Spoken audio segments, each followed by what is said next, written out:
Something shifted in this case long before the public realized it. What once looked like a straightforward lawsuit involving Blake Lively and Justin Baldoni has now fractured into two parallel collapses, one unfolding inside the courtroom and one unraveling through testimony that was never meant to see daylight.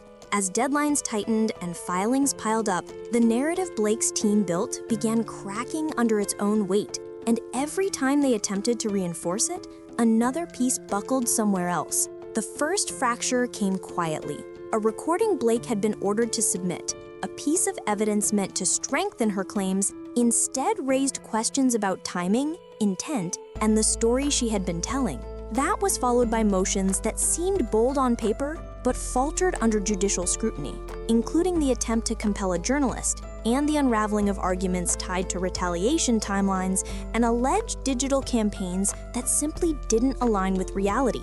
But the second fracture, the one that changed everything, emerged from unsealed testimony. Statements from industry figures revealed contradictions, exaggerations, and what some might call puffery that directly undercut the core of Blake's claims. Testimony from individuals who once appeared aligned suddenly exposed PR missteps, false assumptions, and digital manipulation theories that had never been grounded in evidence. In isolation, each collapse would have been damaging, but together, they formed a spiral.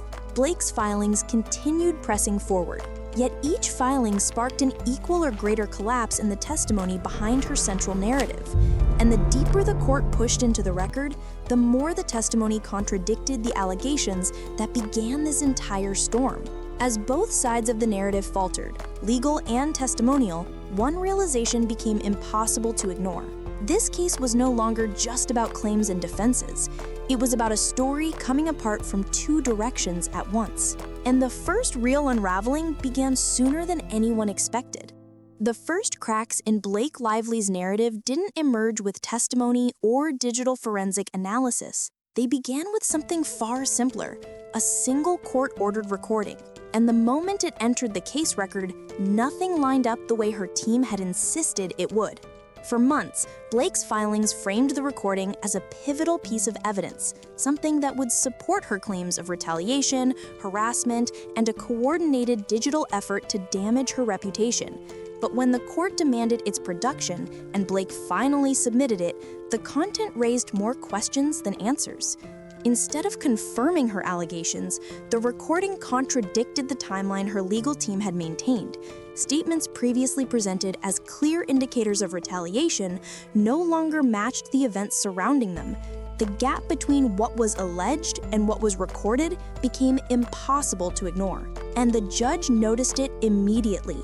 At the same time, Blake's legal team attempted to expand the scope of discovery by targeting journalist Andy Signori with a subpoena, a move they believed would uncover communications linking him to a supposed smear campaign. But the court rejected the attempt outright, ruling that Signori was protected under journalistic privilege and that Blake's arguments lacked the foundational evidence required to overwrite it. This dual setback, the recording that weakened her claims and a failed attempt to compel a journalist, marked the first major turning point in the case.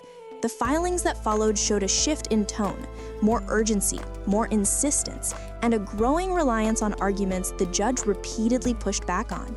Meanwhile, behind the courtroom walls, the second narrative collapse was already forming. Testimony from individuals Blake once relied on was unraveling under closer scrutiny. What began as small inconsistencies soon revealed themselves as significant contradictions that threatened the entire structure of her legal argument. But Blake's team didn't know that yet, not fully, not until the first wave of unsealed testimony hit the docket. And that testimony didn't merely weaken her claims, it detonated them. Because the moment the court reviewed the statements from one key witness, the foundation of Blake's entire digital retaliation theory began to crumble. What the court discovered in the first unsealed testimony wasn't a small contradiction. It was the kind of revelation that flips a case upside down. And it came from someone Blake's team never expected to undermine their narrative.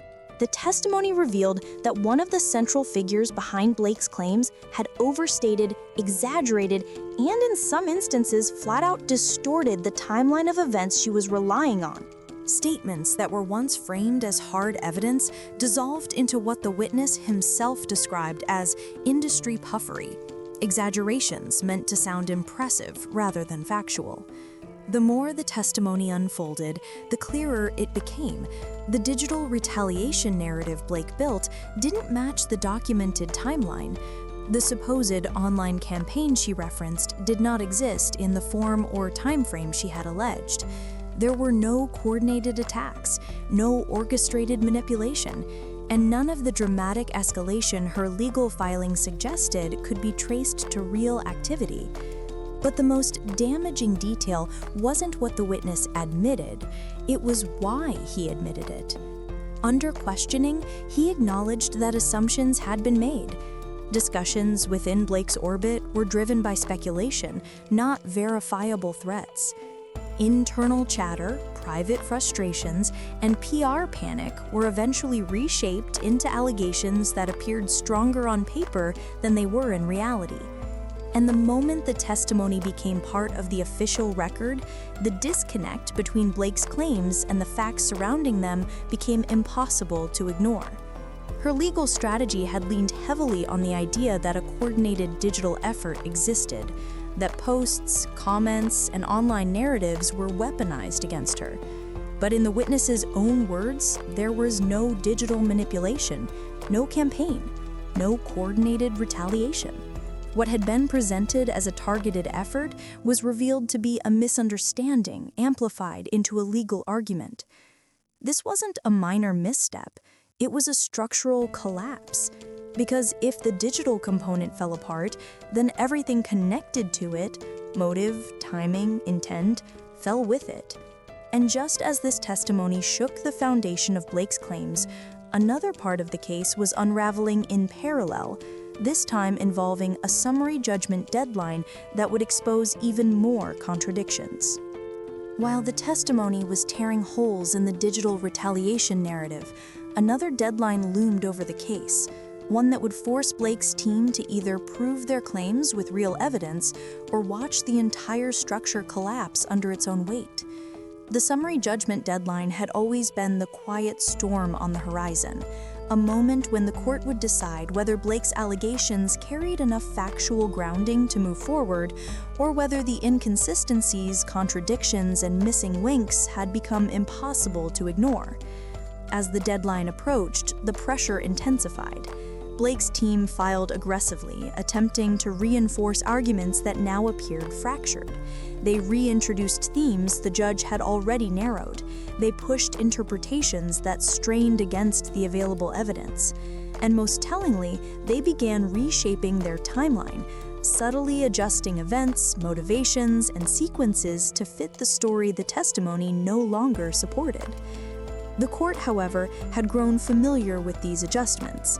Each new filing seemed to drift further from the testimony that had already been placed on record, and the judge made it clear that summary judgment would not be decided by speculation, implication, or emotional framing. It would be decided by facts. Blake's team needed more than conjecture. They needed proof. Yet the evidence presented so far, the recording, the filings, the online activity data, didn't match the version of events laid out in the complaint. Instead, the documentation showed gaps, missing anchors, assertions that couldn't be tied to concrete timelines. Meanwhile, the testimony directly undermining the digital retaliation theory continued to gain weight.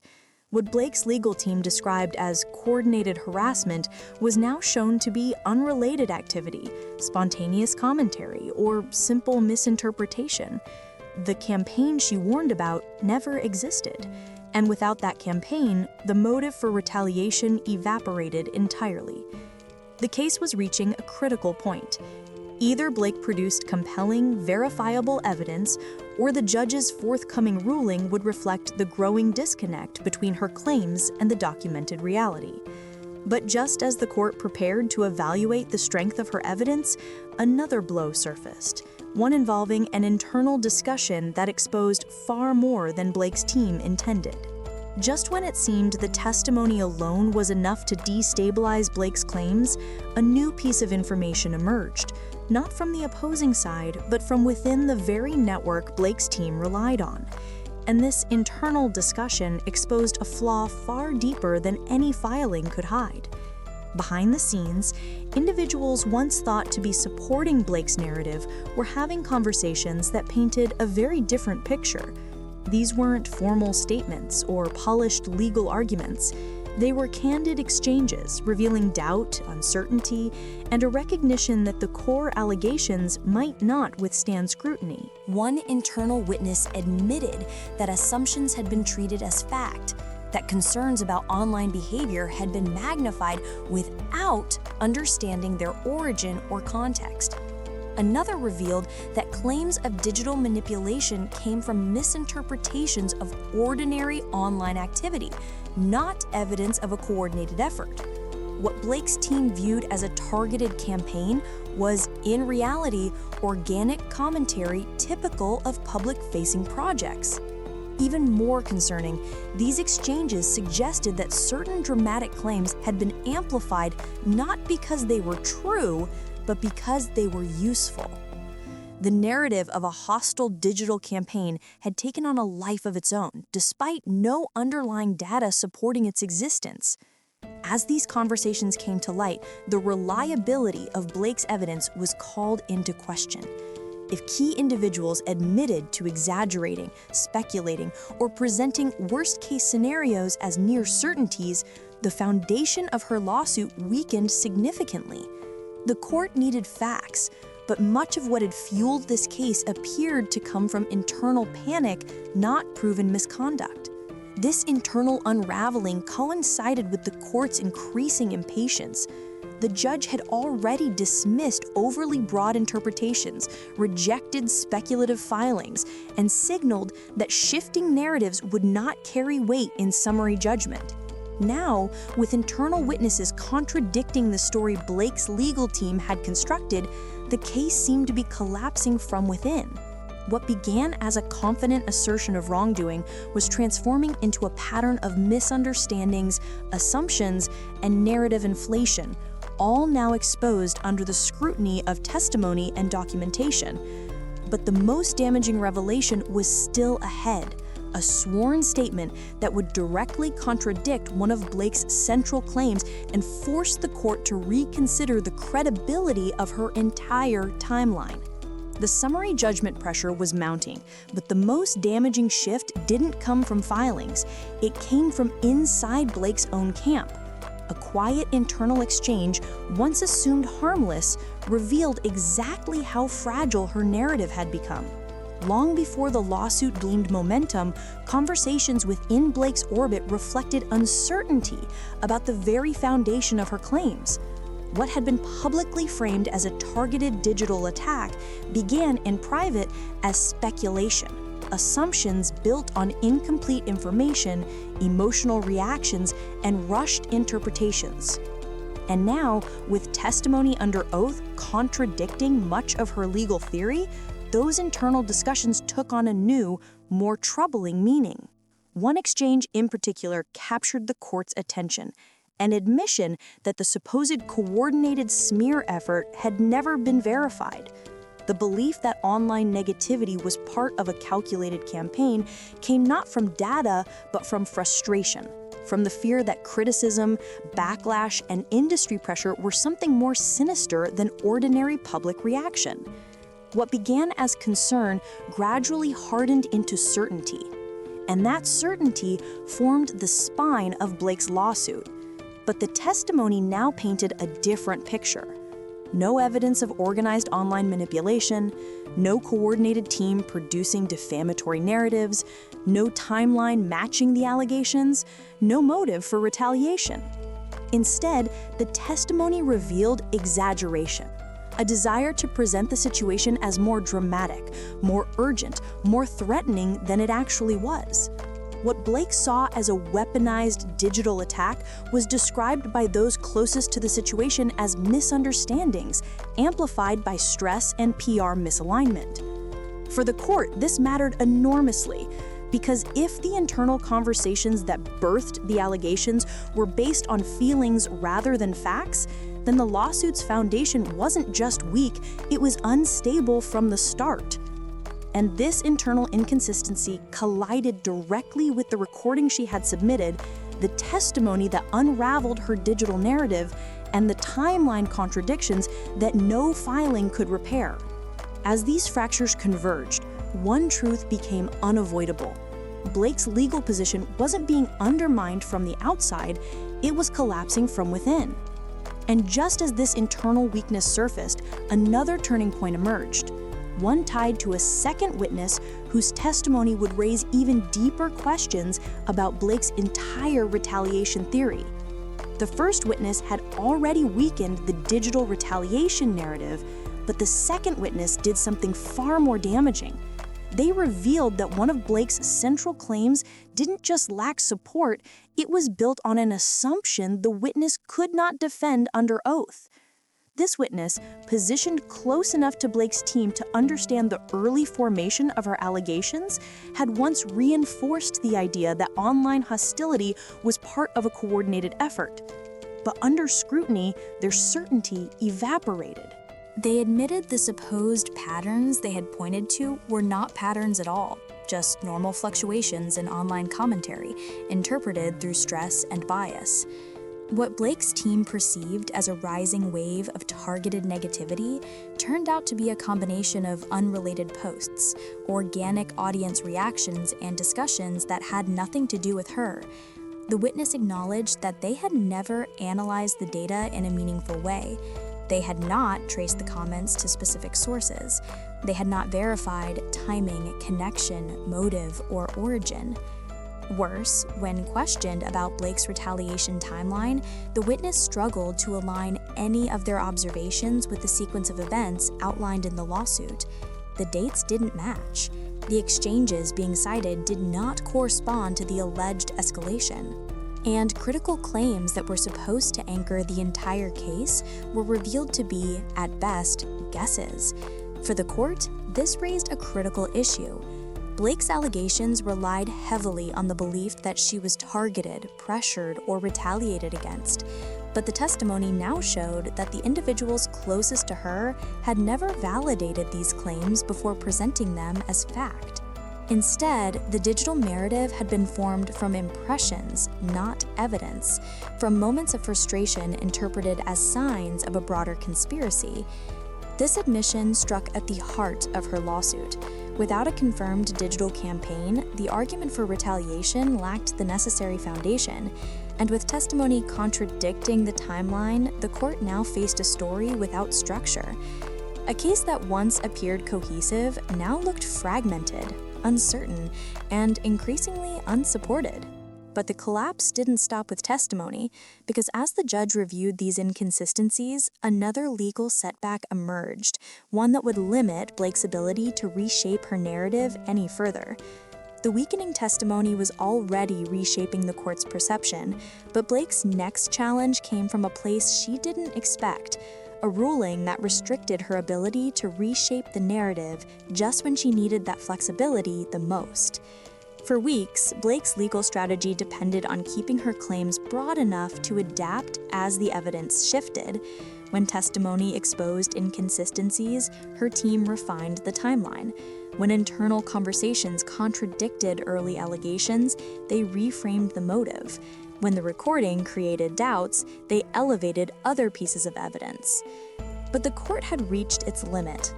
A new ruling tightened the scope of what Blake's team could argue moving forward. The judge rejected attempts to expand discovery, limited the admissibility of certain speculative arguments, and drew firm boundaries around issues that had already been addressed. In effect, the court signaled that the case could not continue morphing in response to each setback. The allegations would now be measured against the evidence exactly as it existed, not as Blake hoped to reinterpret it. This ruling had immediate consequences. It meant Blake's team could no longer lean on evolving theories about digital retaliation, shifting motives, or reinterpreted timelines. The arguments already undermined by testimony would remain undermined. The inconsistencies highlighted by internal discussions would remain exposed. The contradictions revealed by the recording would remain central. The timing couldn't be worse. With summary judgment approaching, Blake needed room to maneuver, space to refine, adjust, and restructure her claims. Instead, the judge's ruling narrowed her pathways and forced the case into a tighter, more unforgiving frame. And the opposing side noticed. They recognized that Blake's strongest arguments had already faltered, her witnesses had weakened the digital component, and her central timeline no longer held. The new restrictions meant Blake would have to defend the narrative exactly as it appeared, fractured, inconsistent, and increasingly unsupported. In a case fueled by perception and evolving theories, the judge had effectively frozen the narrative in place, and the image that remained was far from favorable. But as Blake's options narrowed in court, another problem surfaced. A new revelation that exposed contradictions not just in her filings, but in her own internal timeline of events. Just as the court restricted Blake's ability to reshape her case, a deeper inconsistency emerged, one hidden not in testimony or filings, but in her own timeline of events. And the moment it surfaced, the entire foundation of her allegations shifted again. From the beginning, Blake's narrative relied on a precise sequence of events, a timeline meant to show a clear path from conflict to retaliation to digital escalation. Every claim she made depended on that structure holding. But as the court cross-referenced her statements with the evidence on record, key moments failed to align. The alleged turning point, the moment Blake claimed the relationship soured and retaliation began, occurred after many of the online activities she referenced. Comments she framed as responses to internal disputes actually predated them. Posts she believed were triggered by conflict had been circulating long before any friction appeared. And the digital activity she interpreted as parted harassment was unrelated to anything happening behind the scenes. This wasn't a small discrepancy. It was the collapse of causation. Without a consistent timeline, Blake's motive theory faltered. If the online discussions weren't reactions to her private disagreements, then they couldn't be evidence of retaliation. And if the retaliation theory didn't hold, the intent behind the alleged digital campaign, already weakened by testimony, evaporated entirely. The court noted the gaps. The opposing side highlighted them. And internally, Blake's team now faced a narrative that contradicted itself at the most fundamental level. The events she claimed prompted the digital hostility did not precede it. Even worse, the timeline inconsistencies echoed patterns already seen in testimony. Assumptions treated as facts, interpretations treated as evidence, and speculation filling the space where documentation was expected. Every new inconsistency made the case harder to defend. The judge had already restricted Blake from shifting her arguments further. Now, with her own timeline unraveling, she had little room left to reinforce or correct the narrative. The collapse wasn't coming from a single filing or witness. It was coming from everywhere at once. And just as the timeline broke apart, another revelation emerged, one tied to Blake's attempts to frame herself as a target, and the data that would ultimately contradict that claim even further. The weakening timeline was already difficult to defend, but the next development struck at the heart of her entire theory. The idea that she had been the target of a rising, coordinated digital hostility. When the actual data surfaced, it told a story completely different from the one her lawsuit depended on. For months, Blake's filings described an online landscape shaped by deliberate, targeted negativity. She positioned the digital commentary as a coordinated effort designed to damage her reputation and influence her professional standing. But when the opposing side presented the analytics, the pattern she insisted existed simply wasn't there. The data showed no spikes, no orchestrated attacks, no sudden surges in negative engagement tied to any of the dates Blake identified as pivotal. Instead, the digital activity surrounding her name followed ordinary, predictable rhythms, the same fluctuations experienced by any public figure during publicity cycles, press announcements, or industry chatter. Even more revealing, the comments and posts Blake's team highlighted as evidence of manipulation came from unrelated discussions. They were reactions to public content, unrelated debates, or routine online commentary.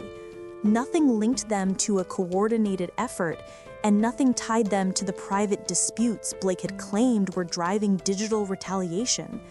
This created a devastating contrast. Blake's filings insisted on a pattern. The testimony denied one, and now the analytics disproved one. The court no longer had to question whether the digital retaliation theory was exaggerated. The numbers made the answer plain. There was no campaign to uncover because no campaign ever existed. This also compounded an earlier problem. If the online negativity wasn't coordinated, then it couldn't have been retaliatory. And if it wasn't retaliatory, then the motive behind Blake's entire case weakened even further. The collapse had shifted from narrative to evidence, from testimony to measurable data, from speculation to hard fact. And while the court absorbed the significance of that gap, another revelation surfaced, one tied to Blake's attempts to frame herself as a target, and the data that would ultimately contradict that claim even further. The weakening timeline was already difficult to defend, but the next development struck at the heart of her entire theory. The idea that she had been the target of a rising, coordinated digital hostility. When the actual data surfaced, it told a story completely different from the one her lawsuit depended on. For months, Blake's filings described an online landscape shaped by deliberate, targeted negativity. She positioned the digital commentary as a coordinated effort designed to damage her reputation and influence her professional standing. But when the opposing side presented the analytics, the pattern she insisted existed simply wasn't there. The data showed no spikes, no orchestrated attacks, no sudden surges in negative engagement tied to any of the dates Blake identified as pivotal. Instead, the digital activity surrounding her name followed ordinary, predictable rhythms. The same fluctuations experienced by any public figure during publicity cycles, press announcements, or industry chatter. Even more revealing, the comments and posts Blake's team had highlighted as evidence of manipulation came from unrelated discussions. They were reactions to public content, unrelated debates, or routine online commentary. Nothing linked them to a coordinated effort, and nothing tied them to the private disputes Blake had claimed were driving digital retaliation. This created a devastating contrast. Blake's filings insisted on a pattern. The testimony denied one, and now the analytics disproved one. The court no longer had to question whether the digital retaliation theory was exaggerated. The numbers made the answer plain. There was no campaign to uncover because no campaign ever existed. This also compounded an earlier problem. If the online negativity wasn't coordinated, then it couldn't have been retaliatory. And if it wasn't retaliatory, then the motive behind Blake's entire case weakened even further. The collapse had shifted from narrative to evidence, from testimony to measurable data, from speculation to hard fact. And while the court absorbed the significance of that gap, another revelation surfaced, one tied to Blake's attempts to frame herself as a target, and the data that would ultimately contradict that claim even further. The individuals Blake sought to implicate had no documented involvement in any dispute, no communications that tied them to her private conflicts, and no role in shaping the online narrative she described. Their commentary was neither directive nor coordinated. It was independent, reactive, and fully protected under principles the court upheld consistently.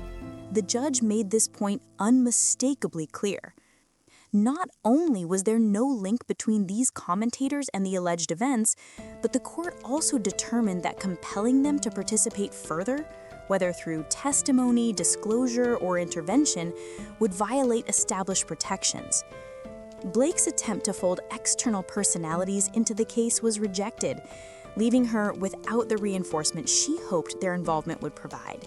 This ruling was more than a procedural loss. It dismantled a strategic foundation. Without external actors to support her claims, Blake was left standing on a narrative already weakened by testimony, analytics, and internal contradictions. The attempt to expand responsibility outward became yet another moment where her broader theory collapsed inward. Every angle she pushed was now meeting the same result. No coordination, no retaliation, no campaign, no corroboration. The court was narrowing the case to what could be proven, not what could be suggested. And as each ruling carved away unsupported allegations, one final question remained, one that neither filings nor testimony had yet answered convincingly. If the digital campaign never existed, the timelines never matched, and outside voices were never involved, then what exactly was left to support Blake's core claim? By the time the court reached the final round of filings, the question was no longer whether Blake's evidence was strong enough. It was whether anything remained that could sustain her claims at all. And as the judge reviewed the fractured record, the answer grew increasingly difficult for her team to defend. The case that began with confidence had become a maze of contradictions. What was once framed as a clear pattern of retaliation now appeared as a series of assumptions, interpretations, and emotional reactions elevated far beyond what the evidence could support. The recording Blake submitted contradicted the narrative it was meant to bolster. The testimony undermined the digital campaign theory at its core, the analytics disproved the existence of any coordinated online attack, the internal discussions revealed uncertainty rather than corroboration. The timeline fell apart under basic scrutiny. Her attempt to involve outside voices was rejected. Piece by piece, the components of her lawsuit detached from one another, revealing a structure held together more by belief than by fact. The judge had already limited her ability to reshape the narrative, closing the door on theories that shifted as each revelation emerged. Now, with the available evidence laid bare, the court focused on one remaining question. Was there any documented act of retaliation at all? The filings pointed to feelings of tension, perceived hostility, and disagreements behind the scenes, but none of these rose to the level of retaliation within the legal standard the court was required to apply. Without the digital component, without a motive, and without a timeline that supported the allegations, the case lacked the vital elements needed to proceed. The opposing side recognized this turning point. What once seemed like an uphill battle now resembled a procedural path toward resolution, one shaped not by rhetoric, but by documented inconsistencies too substantial to ignore. For the first time since the lawsuit began, the momentum had fully reversed. What Blake intended as a demonstration of mistreatment had become an examination of unsupported claims, structural collapse, and testimony exposing the fragility of her central theory. The narrative had shifted, and the court was no longer evaluating a case in conflict, it was evaluating a case in retreat. And as the final filings closed, the only question that remained was how the court would respond now that every pillar of Blake's claim had been tested and weakened from both sides at once. As the final pieces of the case settled into place, the broader picture became impossible to ignore. What began as a bold accusation had gradually transformed into a story defined by contradictions, a narrative weakened not by external opposition, but by its own internal unraveling. Each filing, each testimony, and each analytic record revealed a new fracture, until the structure of Blake's claim no longer resembled the confident narrative presented at the outset. The digital campaign she described was not supported by data. The timeline she relied on did not align with verifiable events. The witnesses meant to strengthen her position instead revealed uncertainty, and the court's rulings narrowed the scope of what could even be argued, leaving the case to stand on evidence that no longer supported its weight. In the end, the lawsuit became a reminder of how quickly a story can shift under scrutiny, how perception, assumption, and pressure can shape a narrative but cannot sustain it when the facts say something different. The judge's next ruling will determine how this chapter closes, but the implications will reach far beyond the courtroom. And as this case continues to evolve, one thing is clear. Each new development reshapes the story more dramatically than the last. For those following every twist in this unfolding legal storm, staying informed will matter more than ever. If viewers wish to stay updated as the next revelations arrive, they are encouraged to like the video and subscribe to the channel, ensuring they never miss the latest turn in this rapidly shifting case. Because the next ruling won't just end a dispute, it may redefine the entire narrative.